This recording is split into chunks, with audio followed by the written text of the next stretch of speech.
Dan Johnston, welcome to the show. How are you doing today? Really good. How are you doing? I'm good. I'm very good indeed. Thank you for joining me today. I'm very excited about this episode. This is a subject that I think about a lot because I have in the past wanted to do the big dramatic thing of chasing my dream, pursuing my passion, burn the ships at the shore, quit the day job, storm out. And I've learned the very hard way that that is rarely the way to go. So now I focus on kind of balancing those things that really do light me up with the things that I know I need to do in order to just have a good lifestyle and feel healthy and happy and balanced. And it seems less exciting, but long term, I think it's the way to go. So I want to have that conversation with you because I know that you sort of practice that way of life as well.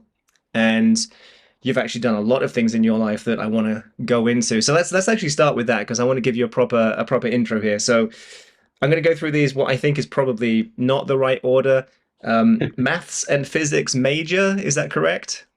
Right. It's like a major minor. So that's what I did in college. I was always good at math, came naturally to me and kind of seemed the path of least resistance. Just I didn't want to have to write papers all day and read, 500-page textbooks and on sociology. I'm like, well, if I just pay attention in class and cram a little before the test, I'm kind of figure out all the formulas and get all the answers, most of them right. So it just was easy. So being a I little lazy, but yeah, I liked it too. So I did the same thing at GCSE math when I was 15. Probably not quite the same thing, but I did find numbers fairly easy. And I remember staying up the night before the final exams, just reading the textbook and memorizing it. And then I got an A and I did yep, nothing up until that night. So, um, exactly. but it's very impressive. And where did you study, by the way, just so I can, Yeah, it's called St. Mary's College of Maryland. It's a small school in yeah, southern Maryland, right on the water. So I learned to sail in college. It's a very close knit amazing. community, close knit school. Yeah, no fraternities, sororities, none of that. Just a small little school. We threw frisbee, Well, sorry played you Mortal missed out on Kombat. the frat life. Sorry to hear Yeah, that. I know you must yeah, be that's must a be a bummer. bummer, yeah. Yeah, And then too I bad. also have app creation. This is something you Yeah, did with your maths yeah. genius? You went into app development. No, I'm not even really a developer. I mean, I've done some basic coding and prototyping. No, I had a friend from high school. He went to Caltech. He's probably one of the smartest people I know. And I'm more of an idea person, right? So I have the idea for the app. So I said, hey, his name's Nathan. Can you make this app for me? He's like, well, you have to develop it on a Mac computer, and I don't have one. I'm like, well, I'll buy you a Mac Mini. I like, well, I don't know how to do it. I'm like, you'll figure it out in 5 days. I know you. All right, I'll give it a shot. Literally 7 days, he figured it out and had an app prototype for me. So, Wow. yeah, that got me into the kind of apps. That was transitioning from if I can tell you about the kitchen timer business, basically, I went to Italy for 3 months. I quit my job, was going to take a year off. I Hmm, kind of made a little money in the stock market enough to quit and taking like a nice little break. So I went to Italy for 3 months, studied Italian, rented an apartment. It's a great time. And I learned to cook some things. Right when I got back, I was cooking all these items, and I'm like, well, how do I track all these things? I know it's not related to screenwriting, but we'll be fast. So I'm like, how do we track all these things? Dan, And I decided, if I'm honest, about 25% of this podcast is related to good, screenwriting. right, same with our lives, yeah. So I'm like, how do I track all these things? So I had this idea of a timer for each item and for the oven. So not to be carrot top, but I got a prop here. So this is Oh, the look at idea, this. and I made it so you actually can set. So let's say you keep it next to your real oven on the counter. So if Uh-huh. I have, I'm boiling water here, I can do 10 minutes here and hit start. I got bread in the oven, I can do, 5, 6, 7. Helps if I turn Oh, it I up, right? see. So, 5, 6, 7 minutes here, pasta here, sauce here, vegetables back here. So each one will actually light up separately with the beep, so oh, that item's ready, or now I have to turn the meat on that one. So it's a I way love to this. de-stress cooking and manage it all. So yeah. Well, So normally we do the plugs at the end of the episode, but right. that's Well, I actually just dive straight discontinued in. it. Oh, I was No, going to so say I we stopped could link making it it. in the description, but you No, discontinued it. that's kind of why I got into apps. So basically, I made it, and it was pretty successful. I got it on QVC. I actually went on Home Shopping Network a couple times with it. I didn't get any physical stores. It was Target's website, Walmart's website, like a catalog named Solutions, a few other little things, Cooking.com. And basically, it just was turning into a headache dealing with the warehousing, the China imports, and all that, and all the paperwork. Mm. I'm like, Hmm, and hmm. the iPhone had just come out, prop number two. The iPhone had just come out. And I'm like, well, I'd rather sell ones and zeros, make money in my sleep than have to deal with that. So you hear people making these $1 million apps. It's a quick game, hits it big for a week, and you're set. So I'm like, well, maybe I could turn this into a kitchen app, do an app. So that started it, and then I had an idea for a few other things, like some utility things, one that could like read the weather to you out loud, little things like that. So I made a bunch of them with him. One of them hit top 5 in BlackBerry just for like a day or two. Wow. And actually, with that money, I bought that piano, that keyboard back there. So that was a good couple of days, just waking up, Nice. seeing that you made money overnight. That was a wonderful feeling. Royalties, I love it. So Which is yeah, kind of so that it's kind of the polar opposite of being a screenwriter. It's another day of waking up realizing that you haven't made any money. exactly, Yeah. exactly. So I Well, love the idea of making something and living off the royalties from it. That excites me very much. But yeah, like you, I do have a day job. So yeah, yeah, and we will talk about that for sure. I do want to mention you also did you've spent some time at Second City, and you're in Chicago, and Second City right. obviously hugely famous place for improv comedy or comedy of all sorts, but especially improv. What was your experience there like? I'm very interested to know more about that. So what I did is quick side story. So this was the period after college where I had tried living in the Bay Area in California. I lived back in Baltimore with some friends from college, and it just wasn't exciting me. I'm like, I need to do something else. And I wanted to live in a bigger city. I wanted to get out of the East Coast government thing. And I actually took a trip to New York and was visiting the UCB theater, and I met Amy Poehler. She was teaching a class. They let me sit in and watch it. So I got to speak with her afterwards. And back then, it was 99. So back then, the only thing I'd seen her in was she was Conan's sister on Conan O'Brien. She'd like be in the audience and they'd yell at each other. And I'd known her from that. And so I asked her, because I'm more interested in writing than performing, what do you recommend? She's like, well, we all came from Chicago. Mm, We were mhm. Improv Olympic. We all came from there. And then we moved here and started this theater. So if you're more interested in writing, I'd recommend Chicago. And if you're more interested in performing, I'd say New York or LA. So I'm like, well, Chicago, interesting. So my ex-girlfriend from college, her roommate, I bumped into her at a reunion. She lived in Chicago. I got in touch with her and said, hey, do you know anybody that needs a roommate or something? I'd like to try taking some classes at Second City and go from there. So she did know somebody, and I got the last spot in the first ever writing class, comedy sketch writing class at Second City, and I believe it was October '99. Very And it was cool. taught by somebody, I believe it was Kim Clark, was one of the teachers. My first teacher, well, anyway. So yeah, I got in the first Wow. class and Wow. made the decision to go. And so I slept in the spare room with her coworker, and yeah, it was a great experience. You just start by learning premises. You get a homework assignment. So they'll say, okay, the first one is fish out of water. Write a sketch about that. So they don't just say write any sketch. They give you a premise, which helps because it's actually more difficult when somebody says write any sketch in the world. To at least have a premise actually really helps because I would have just Yeah. asked ideas for Yeah, you need hours. some boundaries, some kind of structure. That's going to Yeah. help. Yeah. So that really Okay. helped. I mean, that was the first time I took a real writing class other than college classes. And so what we do is we just table read them. You come in and you say, okay, you be waiter number one, you be the woman, you be the whatever. And we table read them. And it was a lot of fun. Like I really just enjoyed that, just having them read and getting some laughs and just doing the homework. And so every week it'd Mm. be like a different premise. And that's how you learn. You learned all these different premises, clash of context, date, not a date. I just remember all of them. I have them in an old notebook somewhere. So that was a lot of fun. And I did 5 levels of that. And then the fifth level, you actually put on a real show. Hmm. So Hmm. so they Yeah, collect. I've heard of these Yeah. things. Yeah, that's Yeah. nerve-wracking even to think about that, but I'm sure it was good fun as well. Our role was pretty diminished. We really just wrote the sketches. They picked them for the show. Then we would audition. They'd hire a director, so that we would audition. Like it'd be basically the kids from the other people from the improv classes in the what they called the conservatory, which were the ones you had to audition. So Mm. we'd Hmm. get actors in the conservatory. Really, it was open to anybody. They would audition. We'd kind of pick people as more the director, but we had some input. And then they would actually put on a show, and it would be up at, I believe, Skybox Theater for a few weeks, and at least once. I'm trying to remember how many weeks it ran, maybe 3. And yeah, it was really cool. So it was really cool to see your sketch performed and get real laughs, and you learned Yeah. so much about the process, and it was great. Yeah. So the takeaway from that story is that Amy Poehler got you into screenwriting. Right. Well, yeah, that sort of sketch comedy writing. Right. Amy Poehler. I don't Yeah, think I've but done Chicago yet. You know. we're looking for a just a little sound bite here. So I'm just going to skip the middle Yeah. part of the story. Just say Sure. Amy Poehler got you into screenwriting. That's fine. I'll say that. Yes, Amy Poehler Yeah. put me in the right direction for sure. Yeah, that's how YouTube works. You have to find the juiciest bits, and then that's going to become the thumbnail. So that's the quote that we were looking for. We got that. Okay. So let's pivot to screenwriting. You do have a day job, as I said, and well, actually, just first and foremost, what is the current day job? You're not doing the apps anymore. So what's Right. keeping you busy these days? Right. So after college, I'd had this idea for a book. So people are like, well, you should write that. I'm like, well, I'm a math guy. What do I know about writing? They're like, well, just try it. So I literally just made myself sit down and write for at least 30 minutes every night after work. And after about a year or so, I had a full manuscript. And that was my first foray into writing.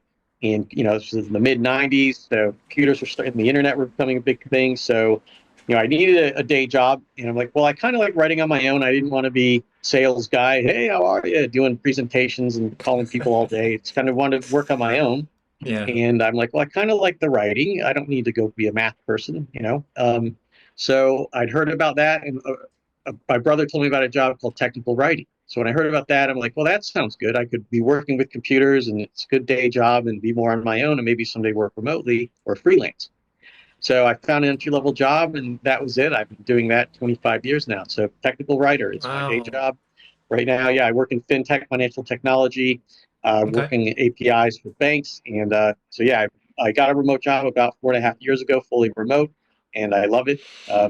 Great Good. organization. I'm very happy. Yeah. And just briefly, because it does involve writing, what is a technical writer? If you could sum that up in a sentence Yeah. or two. Basically, we write, one of the main things we do is write instructions for software. So if you've ever gotten a user manual for software, or you clicked on help with the books pops up, we write those. Another thing we Got do it. will actually be developer guides for other developers. So let's say you wanted to make an iPhone app.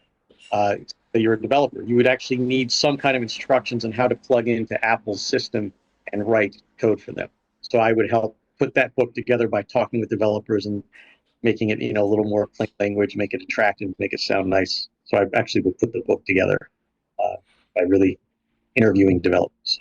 Interesting. Yeah. I mean, somebody has to write these things. I guess it's not the first thing you think of when you're reading them, Right. following those instructions. Does that mean that you have to know a lot about everything in advance, or do you research it and create these things, sort of learning it when you need to learn it because that's the next project? Is it project based? It's two things. It's one, being a quick learner. Two, being able to ask the right questions and being somewhat familiar with code for code samples, so you can at least know what it is. I couldn't necessarily write that from scratch, but when I look at it, I can kind of figure out what it's doing, so I can Mm, take samples and put that together. But it's really just getting it explained correctly, and really just asking them, hey, I've written this. Does this explain this correctly? And then they'll edit it. I've found with developers, not to generalize, but I've found that they're better at editing something that you show them versus trying to describe something to you from scratch.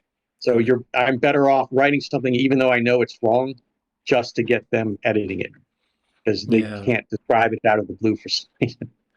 And what I love about that as a job description is it's not the same industry, but there's a similar skill set being employed to that of a screenwriter. Obviously, the writing part itself, but then, yeah, it's identifying, it's almost pattern recognition now that I think about it. And there's a lot of that in screenwriting, which is a whole subject we could dive into if we wanted to. But it must feel good to not be completely removed from writing, whether you're doing your day job or screenwriting. It's kind of in the same lane, isn't it? I think it's helped keep me in the game, because Mm, it's you sitting and typing, and I'm comfortable whether I'm writing screenwriting or the day job. It's just about being comfortable. I think maybe screenwriting would intimidate a lot of people who want to do it. You sit there, you've got a blank screen and a flashing cursor. Oh, this isn't me, but when you do it, writer writes. If you do it, yeah. you are right. Whether anyone The reads it or not, you're still right. yeah, the flashing cursor of terror on the blank page. It's less and less intense. It's less and less terrifying the more you do it. And I'm the same with my day job. I'm a marketing consultant. A lot of marketing is writing. It's creative ad copy or website copy. It's all writing. Even my emails that I send to my coworkers are at a very high standard because So I feel. I spend probably too long on them because I can't just send a quick email that's not thought out well and produced to a very high level. I can't in a text message. I have to go back and capitalize every new sentence. I can't just send it with lowercase, Why even though would it's a you? text message to a friend. Who I can't do doesn't it. do that? I I can't no do it. no. My text messages read like a an item of mail you would receive in the post. It's And exactly how you feel. there's paragraphs, there's capital letters. It's very good punctuation. And I've even had some people texting me back like, "This is not how texting works, dude." Mine aren't as long, but I'm a stickler for the punctuation and everything. So I'm glad Mm. it's not just that's good. One of my bugbears, I have to say, is people that have three or four things to say, so they send three consecutive text messages, short ones. Like just say it all in one message. You don't need to. Every new sentence doesn't need to be a new Right. text. Throw in a Anyway, bullet point, a one and a two and a three. Exactly. I could derail us entirely and go down the road of other things that annoy me about texting, grammar, spelling, all of this, but that would not be a very interesting episode.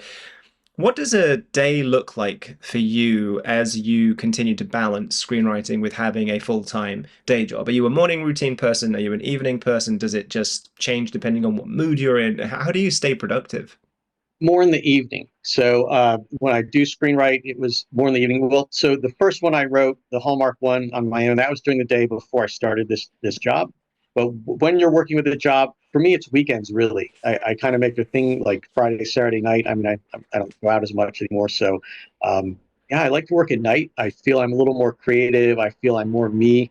During the day, I kind of have to be in day job mode, and I'm thinking about their stuff. But then the minute 5 o'clock hits, you start to make that shift. So for me, it's Mm, always in the evening, and it's mainly on a weekend.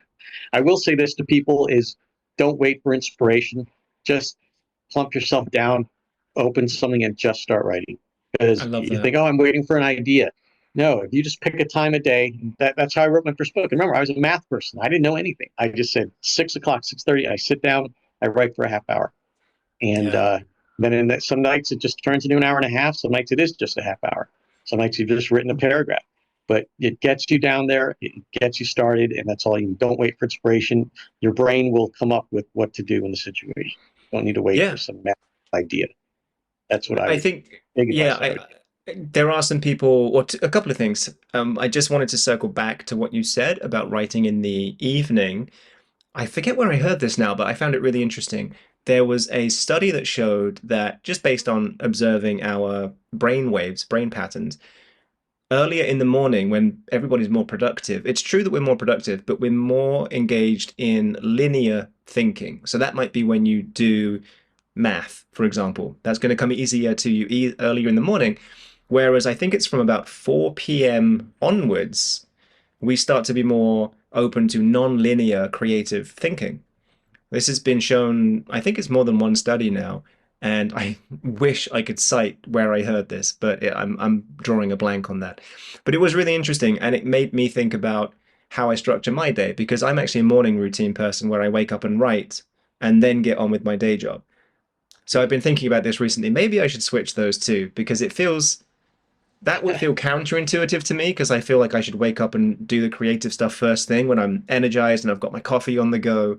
But apparently, that is when you're primed to do more rational logic thinking, whereas your creative brain is a bit better later in the day. So I think you might be Be onto a honest. winner. Yeah. Well, you could do this. You could do two sessions where you write in the morning, then the evening you revisit and just read what you wrote that day from maybe the night guy's point of view and say, should I add something? Could I make that more creative, more funny, whatever? So you can just do that. Just Yeah. maybe edit at night and write during the day if you need to. Yeah, I love the idea of the nighttime John leaving notes for the following morning's John to come back. But oh no, that guy's right. He's good. He's good. There's definitely more than one personality going on in there, so it wouldn't surprise me if one of them had notes for the other one. That would be, yeah, I would expect that. The other thing about the forcing creativity, as I would call it, forced creativity, you're absolutely right. Don't just wait for inspiration. I think some people say, oh, you can't rush it, you can't force creativity. To a degree, I think that's true, but you can make sure you sit in that chair at the same time every day. You can Yes, stare at the page and just start writing, even if it's terrible. And exactly. ultimately, that's how I get to the better ideas. It's either that, or I have a few other techniques. Like I will quite often take myself out for a walk and just have my headphones in, so I'm recording myself speaking. 100%. Looks like I'm on a call, so people don't think I'm crazy. But actually, I'm just recording my voice talking to myself, and then I get back, listen to what I've just recorded, and just filter out the good bits from the terrible bits. So I'm always doing something to bring about creativity. I don't just wait for it to happen. Sometimes that's meditation, and that would literally look like I'm just staring at a wall, but I'm practicing focusing on an idea to bring it into fruition. So yeah, I totally agree with you. 100%. So what our Yeah. brain will do, I've read, is that it will solve problems for you in your unconscious mind. So by writing every, let's say you didn't come up with something great at 7 o'clock, and you're done for the night. While you walk around, like you said, go for walks in your sleep, something gets wired, and then an idea will pop in your head. Oh, so around the next day at 2 p.m. Oh, I'm going to go jot that down in my notes, finish my day job. Then at night, I'll go add that. So that will happen. So just by sticking to a schedule of writing every day, your brain in between those times will be more. Your unconscious mind will actually kind of be focused on that. And Hmm.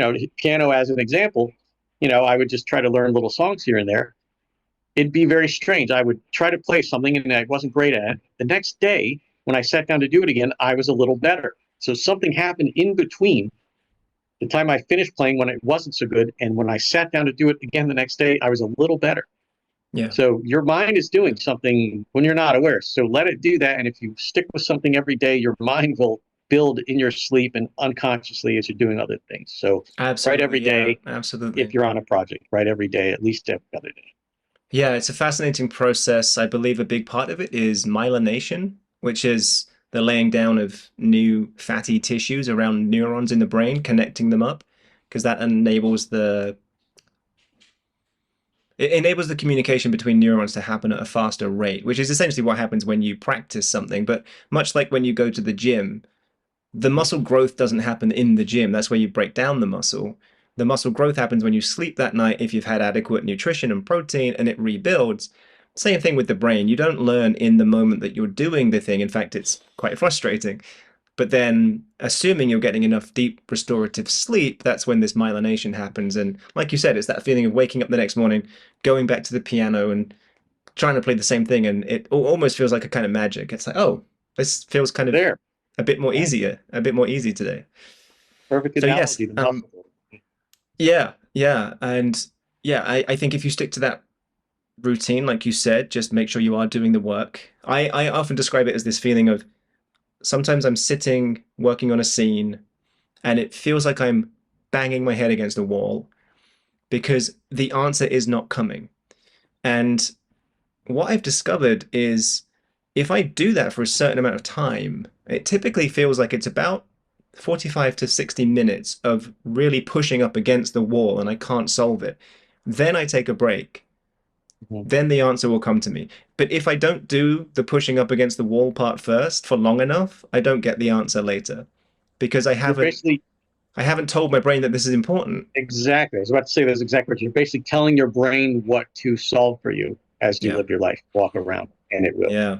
So it's I didn't know that this conversation would go into neurology, but I love that it did because it's such a passion of mine. I am definitely not qualified in it, but it is something I study as a hobbyist, you might say. I'm a very big fan of understanding as much as I can about what happens in the brain because I mean, how can you not be interested in that? yes. I was more It's interested in psychology, and I was really interested in FBI profiling. So that is something I did mm, write. I wrote. But I won't give the title because I don't want to wrote it anonymously. But I did write a book about FBI profiling, wow. and Well, that's a yeah, whole it's other something I podcast episode right there that we will have to do not a in the future. psychologist, but just good at analyzing, and I've been kind of absorbing this info most of my life, just on it, Mm, documentaries, books, everything. So I was able to apply that to some real world scenarios, and it actually was a bestseller in its category on Amazon. So that was a very successful project. Um, so yeah, that is one of the best things I've written, or kind of the most popular thing I've written was. So yeah, it'd be mm, nice to get a screenplay out there. I've not sold one yet. I've come close. But yeah, it's just one of those things. Is the stick to itiveness. How do we do that with our day job? Should we quit and move to LA and go work as a production assistant and do whatever it takes to meet the right people? But how do you live a comfortable life? Do I want to crash on people's couches and sleep in a van? I mean, it's really hard to make that, to balance it. Like, hey, I'm an adult. Mm. I'd be one thing if did that when I was 20, 22, but it's hard to go do that. And so how do we do that? How do we make these connections? What do we do? And that's really the question I think we all have. Definitely, yes. And I think that I don't want to derail us because I want to talk about that, about making connections, especially as somebody who, for you, living, working in Chicago, and then my perspective on that, which was that I came from this very small town in the UK and had to go on a very long journey to end up in LA. So we definitely want to talk about that.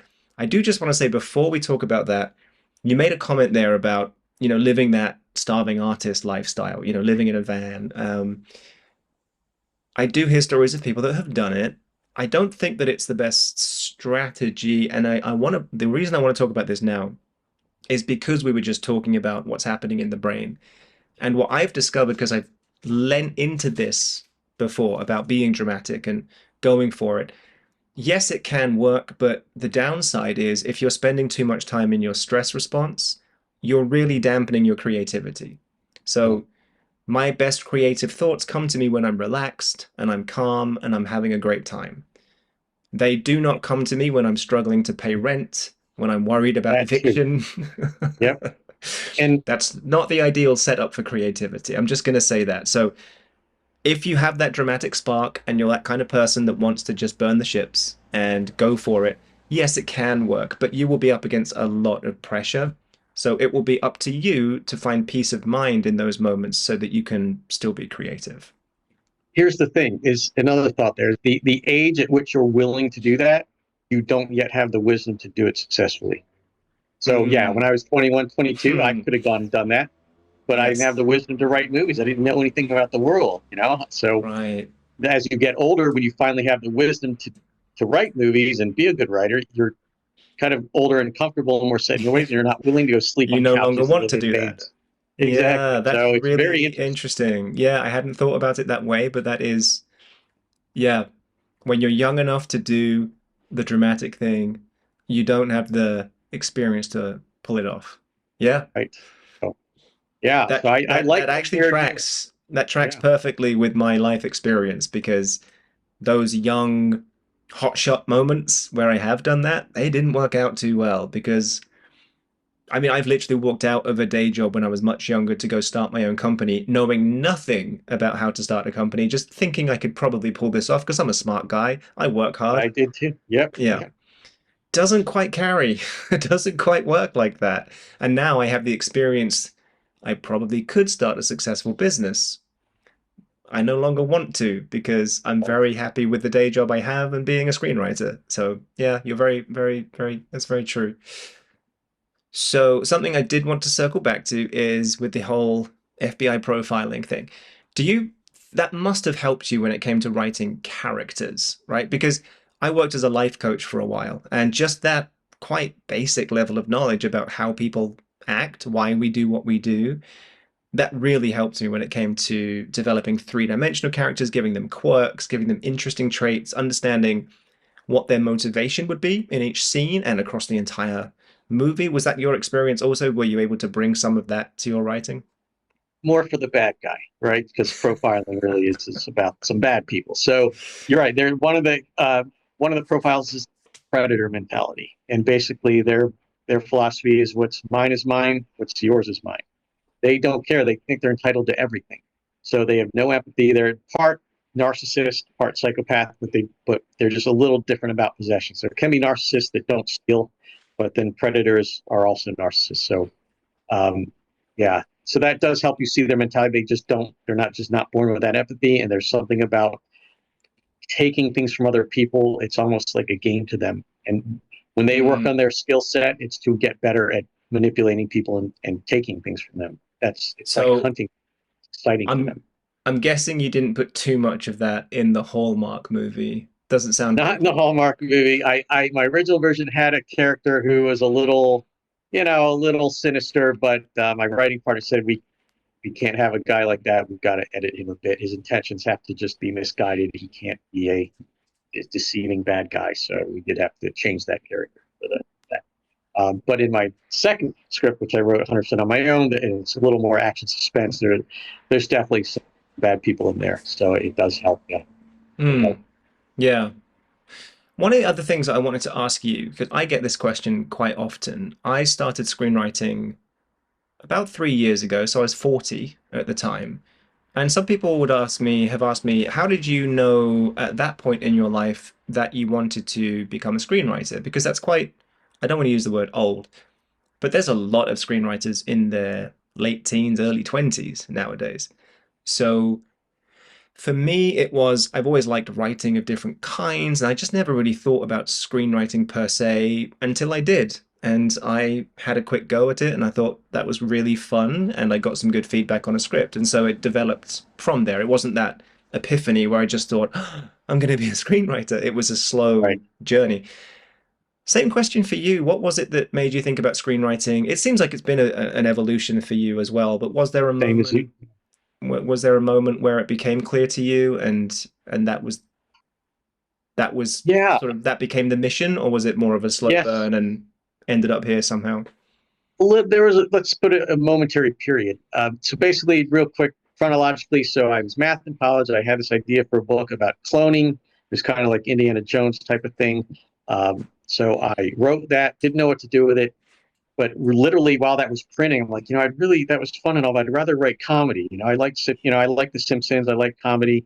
So literally, while that was printing, I started writing a Simpsons spec script. So I was more interested in comedy. Then I took this trip to New York and wanted to check out this comedy theater. Like, what goes on there? I just wanted to see what they're doing there. And that's what I learned about from Amy Poehler about Second City. So that steered me towards Chicago and sketch comedy writing classes. I didn't get to mention this part. So at the end of that class, I was able to contact somebody from the Conan O'Brien show, a writer. And he said, send me some stuff, sure. And he actually liked what I wrote, but they weren't hiring, but he said, keep in touch. And so the thing is, I just didn't. Something blocked me from moving forward with that. I had a good in there, and I let it go because something didn't excite me about moving to New York and sitting in a room with beanbag chairs and saying, "Man enters wearing hot dog costume." Like that. That just didn't excite me. But I did Yep. like writing, and that's when it happened. When I knew that I liked writing, but I didn't want to go work on a staff job and move. I'm like, well, if I write movies, you can make more money. You hear about things Aaron Sorkin's doing. You can make good money. You can work independently. Yes, there's a period, and I've learned this book I'm going to recommend here, but I've learned when you do sell it, that's really when the work begins. Is now you're essentially hired as an employee by the studio to edit the movie with them because they're going to have edits.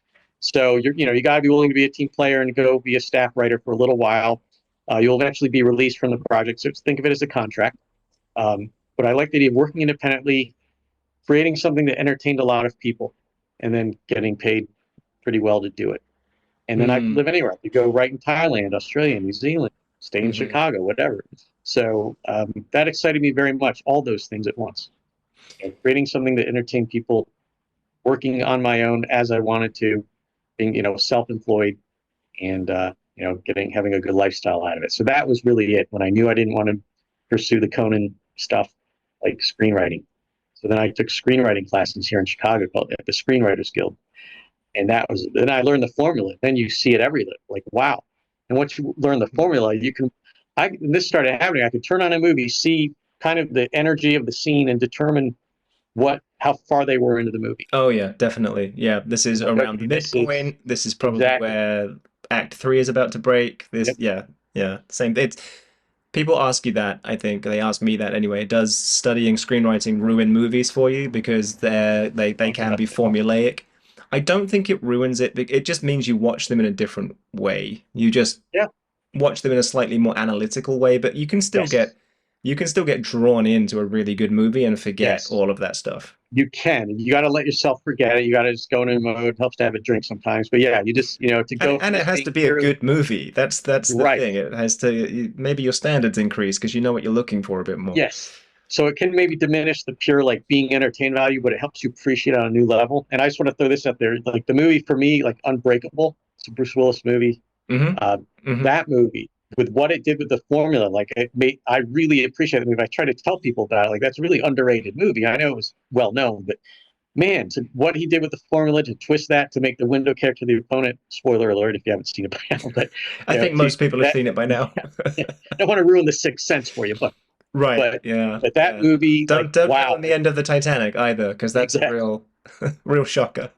So that movie, like I appreciate that on a different level. And had I not studied screenwriting, I don't think I would have got it. But then, yes, Mm, sometimes you watch the movie, like, all right, I know what's going to happen next. He's going to do this. So yeah. you exchange a little entertainment of being entertained for appreciation. We'll Yeah. exchange that with study screenwriting. Definitely. Yeah. You mentioned just now the one of the great things about being a writer is that you can, technically speaking, you can do that anywhere. You could be in Thailand, you could stay in Chicago. I do it when I'm visiting family in the UK, like I am right now. Last week I was doing it in France. We took a family holiday to the French countryside, and I'm still screenwriting. It's an amazing feeling. But I do want to ask you, this is something we said we'd circle back to, and I just remembered it. What is it like being a screenwriter who doesn't live in LA? Does that feel like a massive disadvantage? Have you made efforts to connect with people in LA, or are you just doing your own thing in Chicago? Yeah, no, I do feel a bit of a disconnect. Kind of my mission is to have an agent, and that's really the dream. Is I have an agent, I've got a successful project. Now I can write anything at any time, and somebody, not to say who matters, but somebody who matters will read it. Somebody who can do something, meaning that I'm not just going to write something and then it just sits on my computer. Hmm. And that's kind of where I'm stuck. Is I've written these two in a row.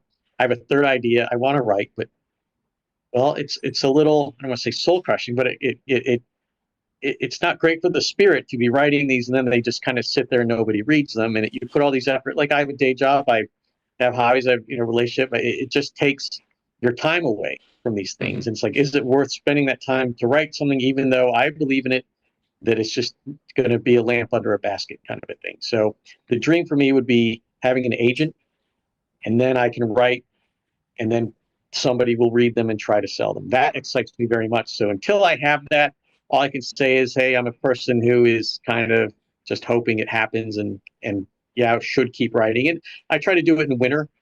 It's like going back to the idea of, am I going to write something and have it sit there? Well, maybe I'm willing to do that in winter so much. I'm not willing to do that in summer. I can golf. I can do my aviation. I got my hobbies.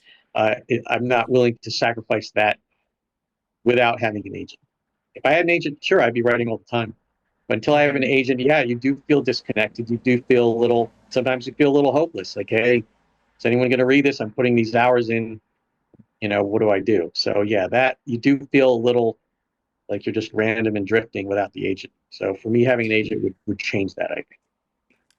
Yeah, and I think what you've identified there is maybe one of the catch-22 feelings that we all have when we first get into writing, which is I will do a lot more of this when I have an outlet, like an agent, like a manager. And then it's, well, to get the agent and manager, you need to do a lot more of this. So, which way round? And I think that's coming back full circle. It's when you have a day job, when you're limited in your amount of time that you can spend on screenwriting, it can feel like a disadvantage. But I think with the right framing, which is the framing I choose, it's actually an advantage because you can stay in the game a lot longer. You have a sustainable lifestyle.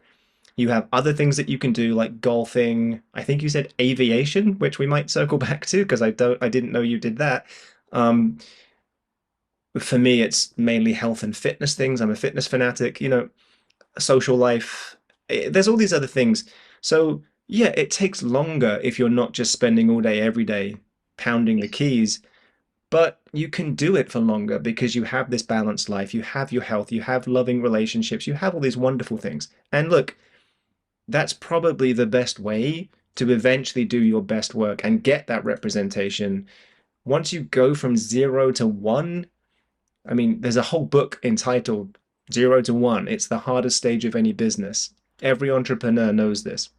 So, going from 0 to 1 as a writer, you could define it differently, I suppose, either getting your first rep or selling your first project, either way. After that, it does, or I should say, it can become easier. And all those hours of work that you put in, they don't go away, they compound.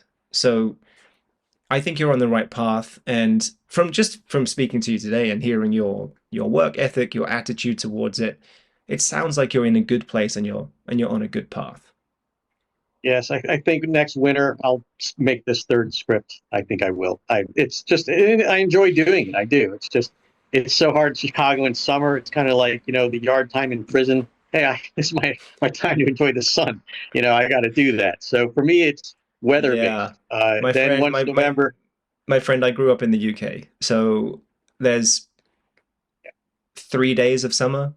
That's it. And you've got 3 days to try and find a swimming pool, have a barbecue, throw a frisbee, go on a nice date, walk along a river, and that's it. 3 days. Cram it all in. So those are not the 3 days you want to be screenwriting. That's not. right? So for So me, then it's I moved to project LA and based. it's the exact opposite. Now LA is every day you want to be out doing something because it's always sunny. Yeah, and for me, it's project based. But I want to touch something you said there. You said, "Oh, I'm turning 40," and people are like, "Why screen right now?" I'd say don't label yourself with any age. You can write at 60, 65, 70. You got to think of it as a script. It's a pile of pages. It's a product. Oh yeah. Okay, it's a product. Doesn't matter who makes it, how old you are.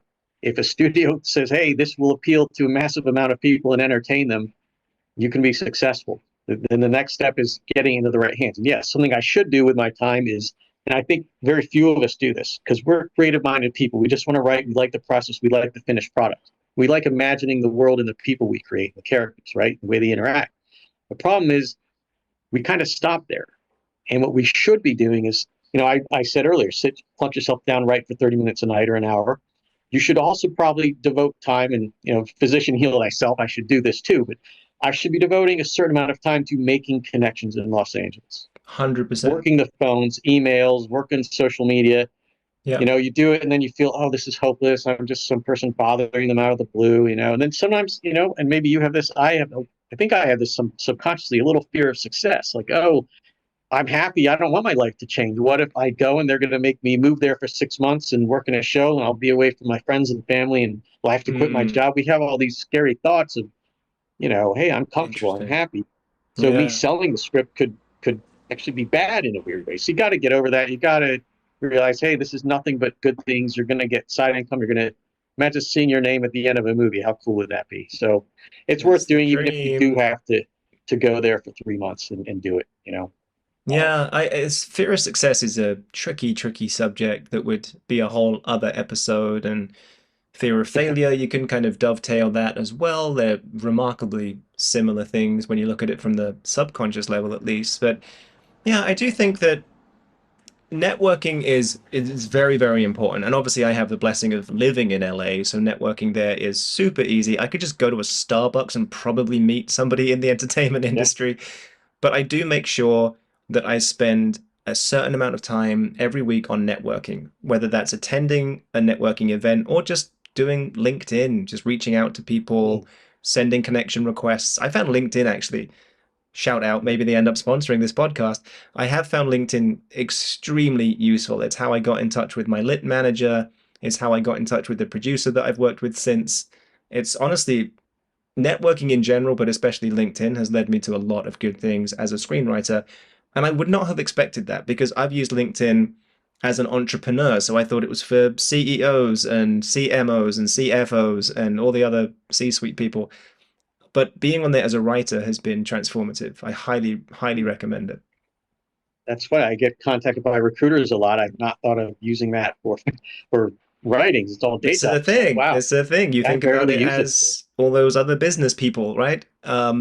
But the entertainment business is a business, and everybody that you could possibly want to meet. There's casting directors on there. There's development executives on there. There's agents and managers are on there. Any big agency or management company that's in LA has got at least 5 or 6 people actively on LinkedIn every day, I would say, because I follow them all. So I see all of them. I know what That's a they're all up great to. tip. That's a Yeah. great tip. Yes, wonderful. Yeah, you got to go big on LinkedIn as a screenwriter. And I think that's where I'll sort of ask you this in closing for today's episode. This has been a wonderful chat, by the way. I've really enjoyed this more than I thought, even I thought I would. I thought I would enjoy it a lot because you're such a fascinating person, but I did not think would bring up stuff like psychology, and that just lights me up. I love talking about that because it's so practical. Once you understand what's going on here, you can really start to put that into practice. So thank you for that. The closing question is, if there's somebody listening to this, and let's just actually, for this example, say somebody that doesn't live in LA, because according to YouTube metrics, I do get listeners from Australia, Germany, the UK. So if they don't live in LA and they're Mhm. thinking about being a screenwriter, balancing that with their day job, what would be that advice that you would give them? Do you think it's a journey they should go on? If so, maybe let's talk about like one thing to look out for that you've learned, and then one thing to sort of fully embrace and go for it because that's a good thing that you've discovered. So like one bad thing and one good thing. Yeah, I would say really, well, yeah. The bad thing is just not knowing the names of the places to contact. So you mentioned working LinkedIn. I still don't even know what to search for on LinkedIn. I know there's some, was it CAA and AMA? I don't even know, And then some of them are hucksters. When I did write that first book, there are some hucksters out there that in the publishing business, that help you self-publish, and they want all this money. So not knowing who's who is the bad thing. The good thing is, yeah, you have a lot of freedom. My advice there would be believe in your product, believe in the script. No, and don't pick up the phone. Well, it's an old school thing. Don't email, don't contact until the script is really great in your eyes, because you got to believe in it. If you're going to work the phone and call people out of the blue, you're going to feel a bit like a schmuck. But if you believe in the product, that'll help you push through all that. So Mm. make it great before you try to sell it. You got to believe in it, because you'll be too scared to send the email if you don't. Mm. Yeah, and I think that speaks to take your time. There's no rush. Wait until you're very confident in your script or scripts, plural. I'd say probably wait until you have two, maybe even three scripts before you begin seriously networking. Because honestly, if you're looking for a lit manager and they love your script, the first question is, what else have you got? If you don't have anything else to back that up, then that might be the end of that conversation. Not always, but from what I hear, that's often the case. I'd So, say, try not to get too comfortable in the day job. Don't be afraid of change and success. And I just want to, speaking of advice, I just want to recommend this one book. It's called Writing Movies for Profit, or Fun and Profit. It's from the guys who created Reno 911. They've written some successful movies like Night at the Museum and some others. Great advice in here, better than I can give, because they've actually sold movies. well, I love your honesty. No one's pretending that, we're sitting here knowing all the answers and that we're the biggest, most successful screenwriters. That's not the point of the podcast. It's just conversations about screenwriting. And if we can share some knowledge that helps some people, make some people laugh, brighten their day, then I think we've done a good job. And I'm very confident that this conversation has done all of those things, ticked a lot of boxes today. So yeah, thank you again for your time, for your energy around this, for all the insights that you've provided. It's been super fascinating. And let's do it again sometime in the future when you have sold a script so we can talk about what actually got you over that finish line. That would be awesome. But it's been great speaking to you, John. Thanks for having me, and great as always to check in with you. Thank you. Yeah, let's do it again soon. Take care, buddy. Bye.